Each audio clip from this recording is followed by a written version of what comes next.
Barricade में चढ़ते युवक, बैरिकेड को फांदते युवक सीधा सीधा पुलिस से भिड़ते हुए, पुलिस युवाओं के बीच में ऐसी नाकेबंदी करते हुए जैसे युवा ना हो गए, देश के दुश्मन हो गए।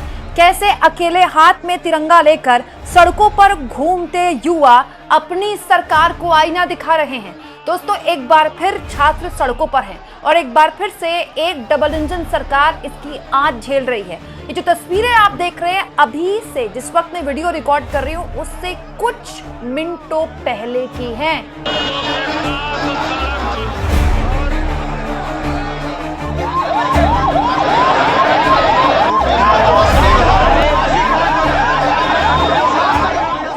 आप डबल इंजन वाले बिहार के पटना की तस्वीरें देख रहे हैं। यहां पर 70वीं बीपीएससी परीक्षा को रद्द कर दोबारा कराने की मांग को लेकर छात्र लगातार पिछले कई दिनों से आंदोलन कर रहे थे, लेकिन आज यह आंदोलन और तेज तब हो गया जब छात्र परीक्षा में नेगेटिव मार्किंग खत्म करने, एकल परीक्षा लागू करने समेत कई मांगों को लेकर सीएम आवास की ओर कूच करने लगे। जी हां, डबल इंजन के मुख्यमंत्री सम्राट चौधरी के सरकारी आवास की तरफ जब ये युवा बढ़ने लगे अपनी मांग को लेकर, तो कुछ पुलिस ने ऐसे नाकेबंदी की हुई थी उनको रोकने के लिए, लेकिन इन युवाओं के आगे नाकेबंदी बेकार हो गई। तमाम युवा, इनमें से कुछ जो है पुलिस से भिड़ते हुए दिखाई दिए। यहाँ पर जो तस्वीरें आप देख रहे हैं, साफ तौर पर आप देख सकते हैं कि जो तमाम वहां पर पुलिस थी, पुलिस की पूरी कोशिश थी कि भारी बल प्रयोग ना हो, क्योंकि पुलिस जानती है कि जब युवाओं पर बल प्रयोग होता है तो उसकी किस तरह की आंच उसको झेलनी पड़ती है। वहीं दूसरी ओर युवा कैसे भी करके आगे बढ़ना चाहता था, सबके हाथ में तिरंगा था और आज मुख्यमंत्री आवास के घेराव के लिए, या फिर ये कह ले कि मुख्यमंत्री आवास के कूच के लिए कुछ इस तरह से पटना से जो छात्र निकले उनकी तस्वीरें देखने को मिली। इनकी जंजीरों में वो ताकत नहीं जो हमारी क्रांति को रोक सके। इंकलाब जिंदाबाद, सरफराजी की तमन्ना अब हमारे दिल में है, देखना है दम कितना बाजुए कातिल में है। यहाँ मैं आपको याद दिला दूं दोस्तों, ये आंदोलन पिछले कई दिनों से चल रहा है। दोस्तों, गर्दनी बाग में धरना स्थल में पिछले कई दिनों से ये आंदोलन चल रहा है, यहाँ सत्याग्रह चल रहा है। हालांकि इस आंदोलन के पहले दिन ही सरकार का दावा था कि उन्होंने एक विज्ञापन जारी करने की मांग मान ली, लेकिन तभी कह दिया गया था कि ये सिर्फ एक लॉलीपॉप है, इससे छात्र रुकने वाले नहीं है, सारी मांगे सरकार को माननी पड़ेंगी। इसीलिए छात्रों ने पहले कह दिया था कि आज मुख्यमंत्री के आवास का घेराव किया जाएगा और छात्रों को रोकने के लिए पुलिस यहां पर बैरिकेड लगाकर तैयार थी, लेकिन ऐसा लगता है कि पुलिस की ये तैयारी बेकार हो गई। पेपर लीक की अगर आप समस्या बताते हैं तो उन भ्रष्ट पदाधिकारियों को निलंबित करिए जो बाजारीकरण कर रहे हैं शिक्षा का और बेच रहे हैं पेपर। ये मांग लेकर हम लोग कई दिनों से धरने पर हैं, हड़ताल पर हैं।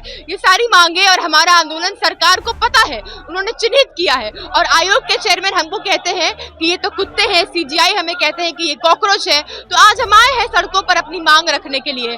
हमारे 3 साथी लगातार भूख हड़ताल पर 2 दिन से बैठे हुए हैं, मनीषा, आदर्श और सोनू, और यही मांग कर रहे हैं सरकार से। तो भूख हड़ताल पे बैठे साथियों को देखकर भी अगर ये सरकार असंवेदनशील रहती है तो फिर हमारे पास आंदोलन के कई तरीके हैं, जिनमें मार्च और घेराव एक तरीका है। सड़कों पर आंदोलित है और बिहार के शिक्षा मंत्री मिथिलेश तिवारी कह रहे हैं कि हमने बहुताया मांगे तो छात्रों की मान ली है। ये तो विपक्ष के लोग हैं जो इस पूरे मामले में अपनी पॉलिटिक्स चमका रहे हैं। देखिए, छात्रों के लगभग सभी मांगों को हम लोगों ने पूरी की है। जो छात्र कुछ और सरकार को बताना चाहते हैं उसके लिए संवाद के सारे द्वार खुले हुए हैं। छात्र आए, बात करें, अपनी समस्या का समाधान करें, सरकार उनकी है। लेकिन तेजस्वी जी अपनी राजनीति को चमकाने के लिए अगर प्रायोजित कार्यक्रम रख रहे हैं तो ये बात बिहार की जनता भी समझती है और छात्र भी समझते हैं।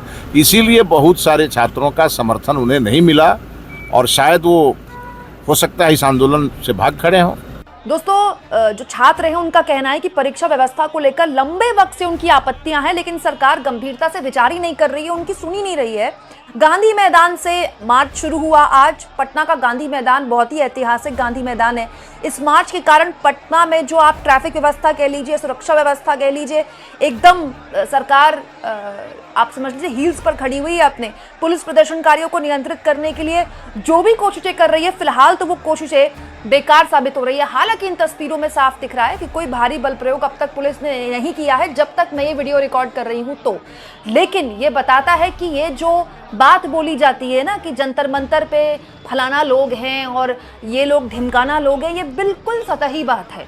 अच्छा, दिलचस्प ये है कि एक और जो सरकार है, सरकार को आईना दिखाने वाले युवा सड़कों पर हैं और वो ये बता रहे हैं सरकार को कि उनको क्या करना है। वहीं दूसरी ओर दोस्तों, सरकार की तरफ से इतनी हल्की बयानबाजी आ रही है।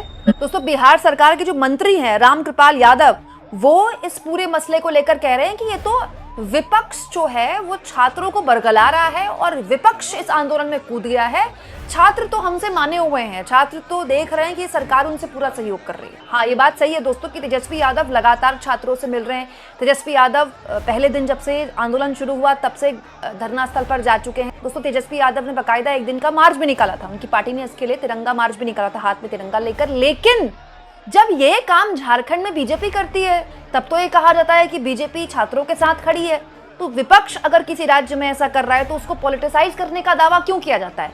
या मैं आपको याद दिला दूं दोस्तों, जंतर मंतर में भी सारे विपक्षी पार्टियों के नेता गए थे। कांग्रेस, आम आदमी party, Samajwadi party, RJD, Trinamool Congress, ऐसा शायद ही कोई विपक्ष का नेता, इनफैक्ट वाम दल के नेता भी वहां गए थे। तो फिर जंतर मंतर का आंदोलन, फिर भी आंदोलन तो छात्रों का ही रहा।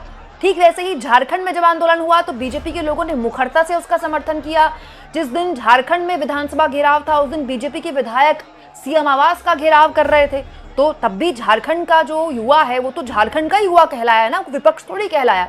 लेकिन आज जब बिहार का युवा सड़क पर है तो बीजेपी के नेताओं और सरकार के मिनिस्टर्स द्वारा इस तरह की बयान, बहुत ही हल्की बयानबाजी है दोस्तों, ये नहीं होनी चाहिए। दोस्तों, ये बताता है कि इस तरह की तस्वीरों की जो राजनीतिक तपिश है उसका अंदाजा अब तक बीजेपी की डबल इंजन सरकारों को नहीं लगा है। यहाँ एक और चीज मैं आपको याद दिला दूं दोस्तों, सम्राट चौधरी जब से मुख्यमंत्री बने हैं तब से वो इस तरह के आंदोलनों को राजनीतिक तौर पर हैंडल कर पाने में नाकाम साबित हुए हैं। जिस वक्त दिल्ली के जंतर मंतर में जब छात्रों पर लाठीचार्ज हुआ उसके बाद बिहार बंद बुलाया गया था, उसका अच्छा खासा असर बिहार में देखने को मिला था और बहुत बड़े लेवल पर बिहार में छात्र ऑर्गेनिकली खुद ब खुद सड़कों पर उतर आ गए। एकमात्र राज्य जहां AK-47 निकली वो मात्र बिहार ही था और बिहार में इसका बहुत बड़ा असर देखने को मिला था जंतर मंतर के प्रोटेस्ट में। और अब जो तस्वीरें आप देख रहे हैं ये उसी का एक छोटा सा एग्जाम्पल है। हालांकि यहाँ मैं आपको याद दिला दूं, दिलीप कुमार जो ये आंदोलन कर रहे हैं, स्टूडेंट लीडर, वो लगातार ये दावा कर रहे हैं कि छात्रों से सरकार की बातचीत भी चल रही है। ये देखिए, शिक्षा सचिव से जो वार्ता हुई है दिलीप कुमार की, वो भी ये शेयर कर रहे हैं। इसके अलावा डीएम कार्यालय में भी बातचीत के लिए बुलाया गया है उनको, ये भी वो शेयर कर रहे हैं। हालांकि उनकी तबीयत भी बिगड़ी है यहाँ पर क्योंकि अनशन भी चल रहा है, तो इसको लेकर ये भी कहा गया कि उनको हॉस्पिटल में भर्ती किया गया, लेकिन फिर भी वो आंदोलन लगातार वहाँ पर जारी है। और अब जो फाइनल बात बोली गई, आखिरी बात बोली गई, दिलीप कुमार जो कि स्टूडेंट लीडर हैं जिनकी अगुवाई में यह आंदोलन हो रहा है, उनके हिसाब से TRE-4 में PT मेंस और CDP हमने स्वीकार नहीं किया है। शिक्षा विभाग ने प्रस्ताव दिया है, हमने कहा छात्रों से बात करेंगे, इसके बाद निर्णय लेंगे। अभी आंदोलन जारी है, हम नेगेटिव मार्किंग हटाने और एकल परीक्षा पर ही बात किया शिक्षा विभाग में।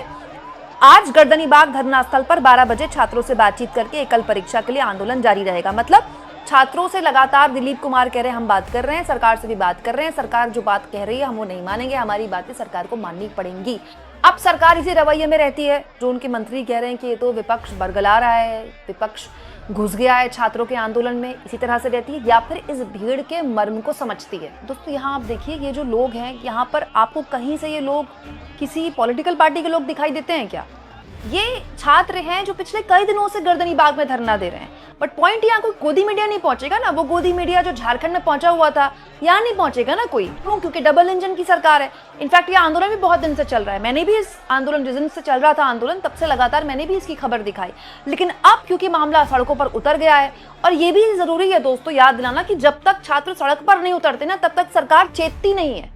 तो शायद ये वजह है कि सड़कों पर उतरना एक मजबूरी बन गई है छात्रों के लिए। आप इसको किस तरह से लेते हैं दोस्तों? एक और डबल इंजन की सरकार ये तपिश झेल रही है, ऐसे में इनकी आवाज भी झारखंड के बच्चों की तरह या जंतर मंतर के बच्चों की तरह क्या सुनी नहीं जानी चाहिए? कमेंट बॉक्स में आप लिख के बताइएगा।